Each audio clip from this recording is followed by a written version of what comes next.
anybody sa inyong dalawa naman would like to answer the business world question? Thank you to Dr. Pedro. The two of you, kung mayroon kayong, ang tanong niya, paano daw ang MSME sa future ng Pilipinas, lalo na sa labas ng Metro Manila, yung sinabi ni Dr. Pedro, huwag lang puro Metro Manila, dapat yung sabi niya, Cavite, Bataan, all that. And technology, paano tumulong ang technology to the micro and small businesses? And what is your outlook about MSME in the Philippines in the next 5 to 10 years? Sabi ni Ms.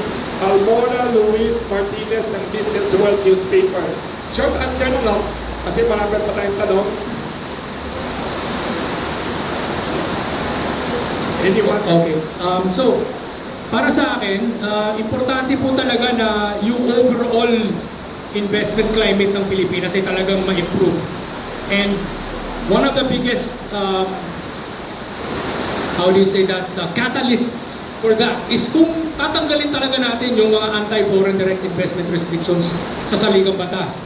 Kasi pag ginawa natin yan, magkakaroon bigla ng international napakalakas na signal sa buong mundo na seryoso ang Pilipinas na maging bukas sa pagpasok ng mga foreign investors. Ngayon, pag pumasok ng mga foreign investors na yan, makikreate usually sila ng mga, hindi sila pumapasok sa mga industriya na meron ng mga Pilipinong nandun na. Hindi sila, normally papasok sila pag sila lang ang kaiisang may teknolohiyang bago, o meron sila lang yung kaiisang may ganong klaseng produkto.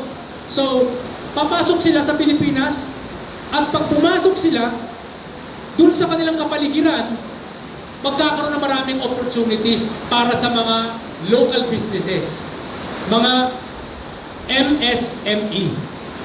Number one, for example, pag may papasok na foreign company na factory, mangangailangan po yan ng ng canteen, di ba? Cafeteria.